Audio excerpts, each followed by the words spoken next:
जय हिंद दोस्तों, स्वागत है आपका। और आज हम देखेंगे ऑयल इंडिया लिमिटेड ने बम्पर वैकेंसीज़ निकाली है, जिसमें ग्रेड 3 के पद के लिए वैकेंसी हैं, जिसमें पे स्केल जो है वो रहेगा 26,000 से 90,000। ठीक है, तो आइए देखते हैं ऑयल इंडिया लिमिटेड के द्वारा निकाली गई वैकेंसी, जो कि एक नवरत्न पब्लिक सेक्टर कंपनी है, जो कि कई सारी वैकेंसीज़ निकाली हैं। ये देखते हैं विस्तार से उसके बारे में। तो इसमें जो आईटीआई स्टूडेंट्स हैं उनके लिए और 12th पास स्टूडेंट के लिए, इन लोगों के लिए वैकेंसीज़ हैं। तो आइए विस्तार से इनको जानते हैं। फर्स्ट है इलेक्ट्रीशियन के लिए। तो इलेक्ट्रीशियन के लिए 38 पद हैं। कितने हैं? 38 बोले तो 38 पद हैं इलेक्ट्रीशियन के लिए, जिसमें एससी के 2 पद हैं, एसटी के 4 पद हैं, ओबीसी के 10 पद हैं और ईडब्ल्यूएस के 3 और अनरिजर्व्ड के 19 पद हैं। इसमें एसेंशियल क्वालिफिकेशन जो है वो है इलेक्ट्रीशियन ट्रेड से आईटीआई कंप्लीट होना चाहिए एंड 10th पास होना चाहिए and must have valid electrical workmen permit. इसमें इम्पोर्टेंट यही है, इलेक्ट्रिकल वर्क्समैन परमिट होना चाहिए क्लास 1 का या क्लास 2 का, किसके द्वारा? इलेक्ट्रिकल लाइसेंसिंग बोर्ड द्वारा ऑथराइज्ड होना चाहिए।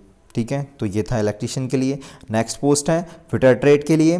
तो फिटर ट्रेड के लिए आईटीआई 2 ईयर्स का आईटीआई कंप्लीट होना चाहिए और 10th पास होना चाहिए। तो इसके लिए फिटर ट्रेड के लिए हैं सबसे ज़्यादा वैकेंसीज, 144 वैकेंसीज़ हैं फिटर ट्रेड के लिए, जिसमें एससी की 10 वैकेंसीज़ हैं, एसटी की 17, ओबीसी की 38, ईडब्ल्यूएस 14 एंड अनरिजर्व्ड की 65 वैकेंसीज़ हैं। नेक्स्ट देखते हैं। नेक्स्ट है मैकेनिक मोटर व्हीकल ट्रेड के लिए। कौन सा? मैकेनिक मोटर व्हीकल ट्रेड के लिए है। इसमें भी आईटीआई का सर्टिफिकेट होना चाहिए मैकेनिकल मोटर व्हीकल ट्रेड से और 10th पास होना चाहिए। इसकी जो वैकेंसीज़ हैं वो कितनी? 42 वैकेंसीज़ हैं। एससी की 2 वैकेंसीज़ हैं, एसटी की 5, ओबीसी की 11, ईडब्ल्यूएस 4, अनरिजर्व्ड की 19। नेक्स्ट देखते हैं। नेक्स्ट है मशीनिस्ट ट्रेड की। कौन सा? मशीनिस्ट ट्रेड और साथ में 10th पास होना चाहिए। तो इसकी जो वैकेंसीज़ हैं वो है 13, कितनी? 13 वैकेंसीज़ हैं। इसमें एससी की 1 पोस्ट है, एसटी की 1 है, ओबीसी की 3 पोस्ट हैं, ईडब्ल्यूएस की 1 है, अनरिजर्व्ड की 7 पोस्ट हैं। अगला देखते हैं। अगला है मैकेनिक डीजल ट्रेड। कौन सा है? मैकेनिकल डीजल ट्रेड के लिए है।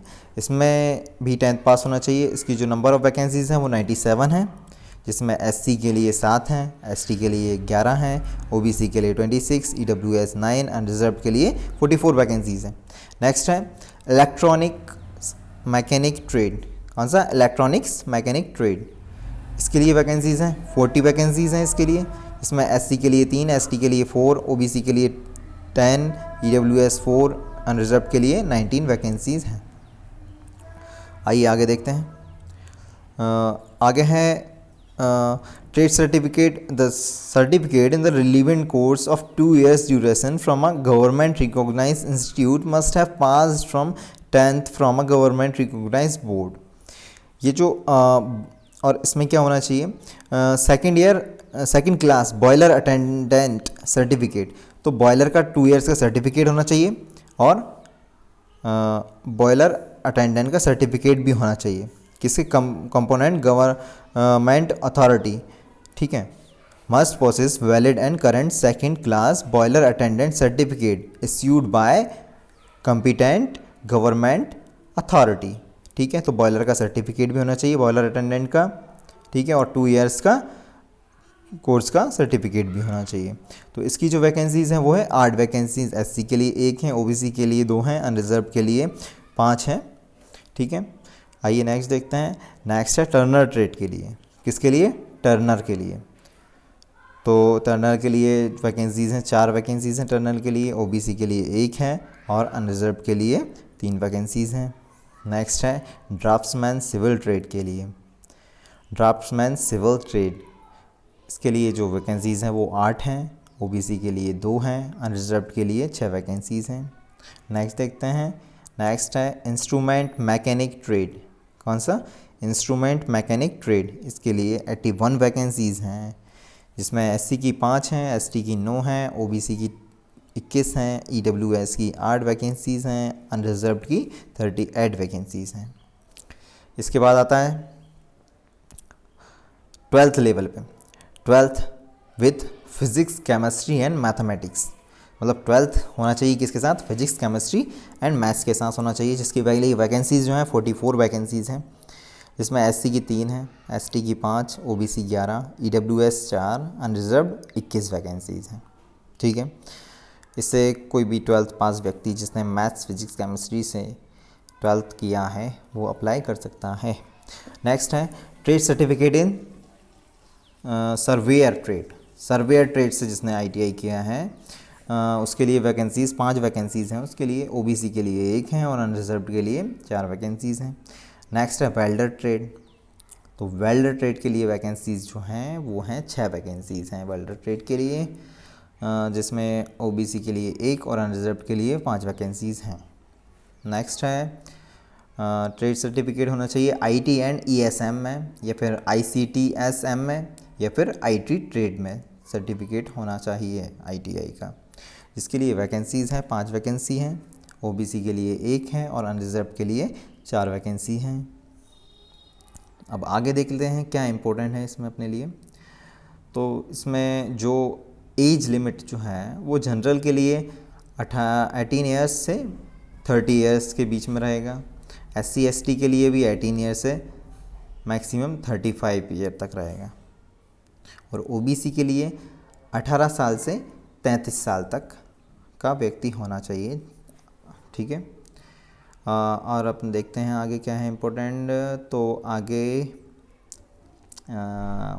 Ex serviceman on so many more and concession and relaxation है, ये अपने लिए महत्वपूर्ण नहीं है। एंड सिलेक्शन मैथडोलॉजी, तो सिलेक्शन मैथडोलॉजी में देखते हैं क्या है दोस्तों। इसमें जो सिलेबस रहेगा वो किस प्रकार से रहेगा अपन डिस्कशन करते हैं। तो सिलेबस में क्या रहेगा? English language and general knowledge, या फिर awareness and questions on oil India limited. तो ये इस टॉपिक का परसेंटेज रहेगा 20%, यानी 20% क्वेश्चंस इस टॉपिक से आएंगे। नेक्स्ट टॉपिक है reasoning, arithmetics oblique numerical and mental ability. तो 20% question reasoning, arithmetic, numerical and mental ability से रहेंगे। और नेक्स्ट जो बचे हुए 60% क्वेश्चन रहेंगे वो रहेगा डोमेन और रिलेवेंट टेक्निकल नॉलेज से। Question will be based on the qualification prescribed for the post of commensurate with the level of the post। मतलब जो भी आपकी टेक्निकल ट्रेड है, जैसे कि इलेक्ट्रीशियन, फिटर या मशीनिस्ट, उसी ट्रेड से रिलेटेड रहेंगे 60% क्वेश्चंस। ठीक है, सिलेबस अपने देख लिया है। आइए आगे देखते हैं। आगे जो है इसमें कंप्यूटर बेस्ड टेस्ट रहेगा ये। इसमें मल्टीपल चॉइस क्वेश्चन रहेंगे एमसीक्यू फॉर्मेट में, एंड इसमें कोई भी नेगेटिव मार्किंग नहीं रहेगी। ठीक है, और बायलैंग्वेजुअल रहेगा English and Assamese. The computer based test will be bilingual in English and Assamese में। ठीक है, and the total duration of the computer based test कितना रहेगा? 2 घंटे का रहेगा ड्यूरेशन। ठीक है, नेक्स्ट क्या पॉइंट क्या है? Compensatory time in addition in the duration of the computer based test will be allowed eligible candidate who are person with the benchmark disabilities. मतलब डिसेबिलिटी रहेगी जिस कैंडिडेट के पास, उसके लिए एक्स्ट्रा टाइम रहेगा एग्ज़ाम के लिए। ठीक है, and documentation and certificates and testimonials, ये तो अपने लिए इम्पोर्टेंट नहीं है। बाकी आगे देखते हैं क्या इम्पोर्टेंट है अपने लिए। Medical fitness, pre employment medical examination, ये तो सब फर्स्ट एग्ज़ाम क्वालिफाई करने के बाद ही रहेगा। आगे देखते हैं जनरल इंस्ट्रक्शन। इसमें कुछ महत्वपूर्ण नहीं है वैसे इसमें कुछ जनरल इंस्ट्रक्शंस में। और आगे देखते हैं crucial cut off date. The crucial cutoff date of age qualification etc will be the last date for the submission of online application is 23/9/2021, यानी कि 23 अगस्त 2021 जो क्वालिफ़िकेशन रहेगा वो इस टाइम से पहले कंप्लीट हुआ होना चाहिए। ठीक है, तो इसमें जो अपन डेट देखते हैं कब से कब तक अप्लाई कर सकते हैं, इसके लिए 24 अगस्त 2021 सुबह 7 बजे से लेकर 23 सितंबर 2021 रात को 11:59 तक इसके लिए अप्लाई किया जा सकता है। ठीक है, आगे देखते हैं हाउ टू अप्लाई। तो अप्लाई किस प्रकार से करना है इसमें। After online registration the system will be generate a unique user ID end user name. तो अपन जब रजिस्ट्रेशन करेंगे तो सिस्टम अपने लिए यूज़र आईडी और पासवर्ड जनरेट करेगा। ठीक है, इसके बाद लॉगिन करके अपन अप्लाई कर सकते हैं। और अब बात करते हैं ऑनलाइन एप्लीकेशन फ़ी के बारे में। तो दोस्तों काफ़ी कम फीस रखी है।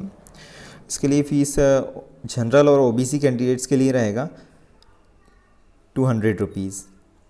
ठीक है, and exclusive of GST and payment gateway and bank charges. ठीक है, जो कि नॉन रिफंडेबल रहेगी। तो मतलब जो जनरल और ओबीसी के कैंडिडेट्स रहेंगे उनके लिए फ़ीस रहेगी 200 रुपये।